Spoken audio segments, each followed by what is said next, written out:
Ito yung nanalo na ibon ni sir. Ayan. Ginawa natin yung video na ID. Grand pooling. Grand pooling. Kumakot ng bayong to.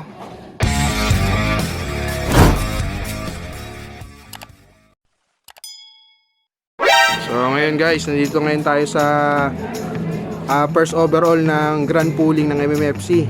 Ayan si sir. Sir, ano pong pangalan niyo sir? Francisco Tumaki. Yun, no?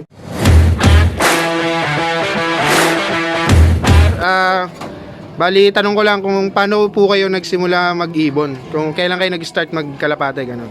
Eh, bata pa kasi ako, nag-iibon na ako. Kaya lang, pahinto-hinto. Wala nung nagkaroon ng karera doon pala ako sumali. Tapos, training pa lang ako.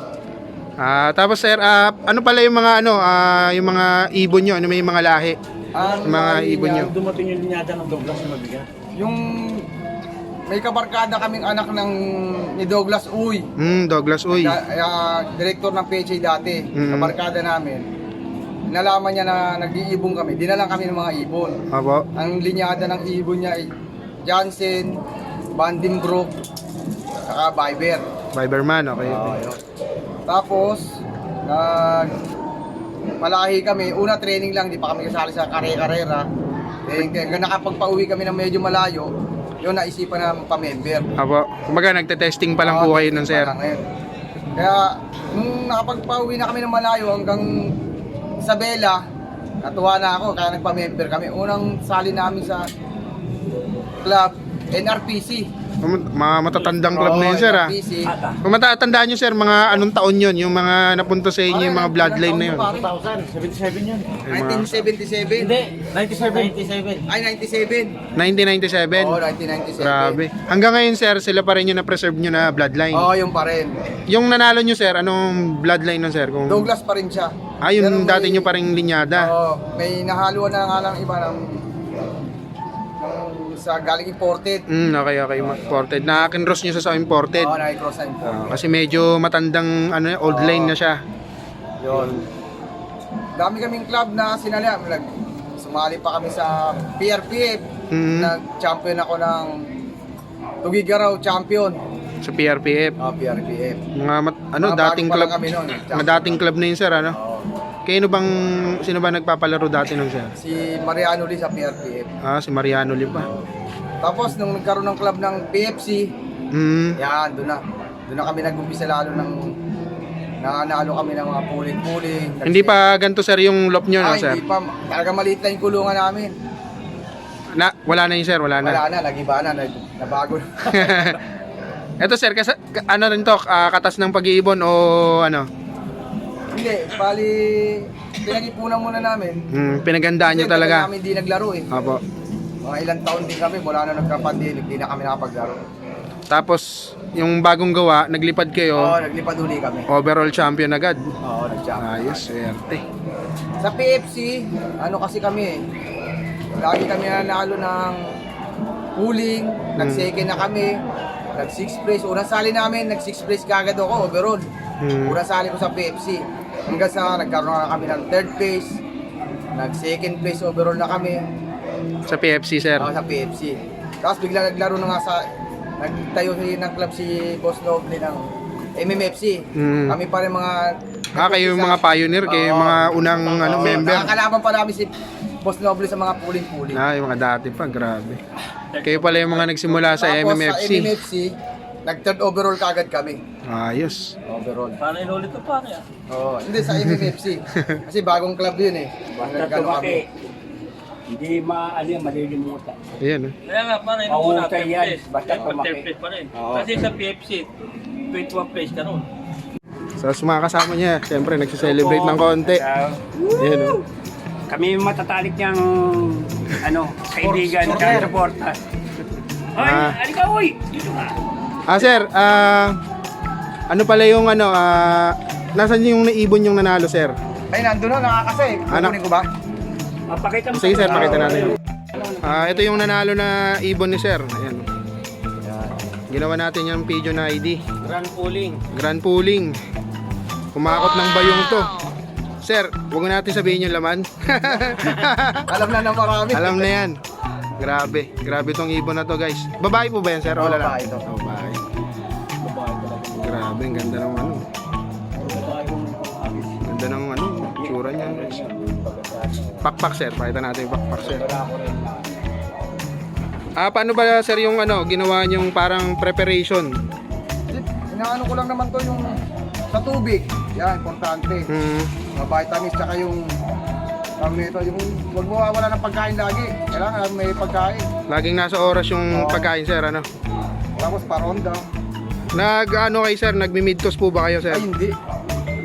Hindi ako nag-meet ko. Iba rin yung... pagkarera na. Hindi na. Inaya ako na magpahinga. Kaya hindi ko kailangan pahinga eh. Kasi malayo na, kawawa naman.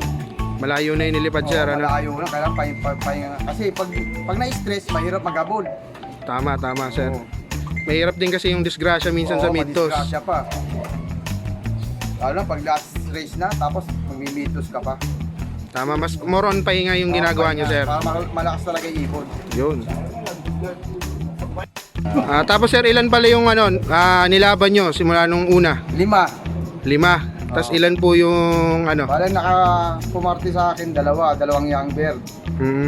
Yung old ban, kaya lang finisher lang yung old ban na isa. Apo. Bali sa 5 nilaban niya, 3 yung... Tatlong nakauwi. 3 mga winner yun, sir.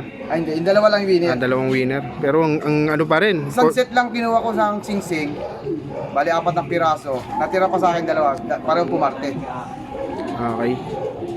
Konti lang yung nalaban ni sir, pero kita nyo naman, no? Ayan. Ito pala yung loop niya, mga kalapatids. Ano. So, balita ako, sir, ngayon lang ulit kayo naglipad. Oo, matagal akong di naglaro eh. Ito yung pinagawa ko nga yung bahay dito sa bahay. So, unang lipad ni sir, overall champion agad, tapos grand pooling. Ayan, no? Alam ko na kung anong sikreto ni sir ito.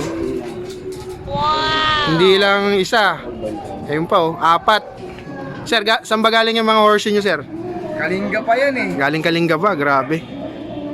Pinagtanggalan talaga sa mga kabayo yun, sir, ano? Oh, gamit na yan, gamit. Gamit na. Ayos. Ka-arere ka ba? Tinanggalan ng ano. Simple lang yung loop ni sir. Paano, sir, yung ano nito, sir? Bukod yung ano, pagka naglilipad kayo, sir, paano po yung sistema pag ano? Bukod yung babae, pag umpisa, sama-sama. Pero pag Na gender na. iwaiwalay na. Bukod na yung babae, bukod na yung kak. Pag nagparonda na ako. Kasi makukulit eh. Nag-aasawahan, Oo, sir. nag-aasawahan. Tapos itlugan, ano? Oo. Sir, ito pala yung mga magulang Ito nung ano. ang nanay nang nanalo sa akin ito. Douglas yan. Douglas, uy, sir. Natuka na nga lang yung ulo, naghahabol yung kaparis eh. Yung magulang talaga yan. Ang ganda. Black check. Ayan. Mihingal, mangingitong na ata. Sir, sige, sir, pwede na pong ano. Ilan taon na yan, sir? Ilan taon na pala yan? Ilang taon na pala ito? Ewan ko, puti sing niya, di ba? Oo, puti sing-sing nito. Hindi ko lang matandaan eh. Siguro may mga 5 taon na to, no? Oo, mga ganun niya. Mga gano'n na siguro. Ito naman yung tatay. Ito naman ang tatay, imported China. Yan. Hindi ko na alam kung alam ko dito kayo. Yan ang tatay. Imported, sir, no? So, yung mga old line nyo, sir, kinocross nyo pala sa mga imported. bagong ano. Ayun. Yogi. Ganda rin ang pakpak niya. Guys, oh. Ganda ng pakpak. Kaya alam ko dito. Sir, ano pong pwede nyong maipayo sa mga bago o yung mga gustong pasukin yung pagkakalapate? Payo ko lang sa mga newbie, kailangan tumutok lang sila sa mga ibon, huwag nilang pabayaan na malipasan ng pagkain, yan ang pinaka-importante. Sir, kailangan on time yung ano. At lagi sa may tubig naman, lagi may vitamins. Yun lang, tsaka sa pagpapaikot ng ibon, paparonda, kailangan uurasan nila. Huwag yung pag pinakawalan lang hayaan na agad dumapo, hindi. Kailangan may force play ba talaga sila. Merong, ano yung sinusunod yung oras, sir? Siguro mga ibon dapat lumilipad sila kahit nandito na lumilipad sila mga mahigit 1 oras. Sa bago mag-derby yan sir o Kahit na training pa lang o bago mag-derby, kailangan nasa isang oras ang nililipat. Kahit nandito lang sila umiikot, magparada po. isang oras sa umaga, Sa umaga lang. isang beses lang kayo magparonda sir? Oo, sa umaga. Okay, okay. Kasi pahinga na yun eh. Ano naman sir, syempre marami nagsasabi yung breeding daw ang pinaka-importante. Bago ka mag-breed, kailangan ng magulang niyan ay nasa kondisyon, mapupurga, Mhm. mapaliguan. Tapos ang ibon kailangan nagpupulbos. Kasi pag hindi nagpupulbos siya, mahina rin ang anak niyan. Yun yung pinaka sir, kailangan doon kasi malalaman pagka condition Pag sir. malakas ang ibon. Pag hindi nasa kondisyon magulang, wag mo na kasahan yan. Mahina talaga maglalabas ng anak niya. Doon kayo sir bumabase. Sa itlog sir, kasi marami ring theory sa itlog eh. Paano kayo tumingin pag sa itlog ng kalapati sir? Kung makinis o ano? Kailangan ang itlog niya, kailangan maganda yung hugis ng itlog na maputing-maputi. Mm, Walang tsaka parang matibay siyang mahalata mo naman pag ang makapal itlog yung eh. shell, ganun sir. Oo, makapal ang shell, makintab. Mm. Pag hindi makintab ang nilalabas niya, pangit. Ayun lang inaano. Ano yun sir, inaalis nyo na agad? Oo, tinatanggal mo na. Pag malalaman mo na kagad kung mahina itlog. Kasi minsan baka mahina yung sayang lang sir. Oo, sayang. Tapos konti lang pala maglipad si sir, 5 lang. So ngayon sir, meron kayong panlaban ngayong South? Ngayon meron, 2 set naman. 2 set sa South. Kasi medyo mahirap-hirap ang South eh. Malayo-layo. Medyo marami-rami kang panlaban dyan. Oo sir. Tawid dagat eh. Sir, maraming salamat po sa pinayagan nyo akong i-video kayo. Syempre, kahit paano may matututunan kami. Ayan. Salamat Sir, din. baka meron kayong gustong i-shoutout. Batiin. Shoutout na lang sa asawa ko. Ayan. Ano kami? Sa mga kaibigan ko. Ayan, oh. Yan, yung mga pinakaganda doon, yung mga sumusuporta sa'yo. Na talaga. Ayun, Hindi shoutout. kayo iwanan ng mga kumpare Kami, ko. suporta kami sa kay Tumaki family. Yan. Yan na.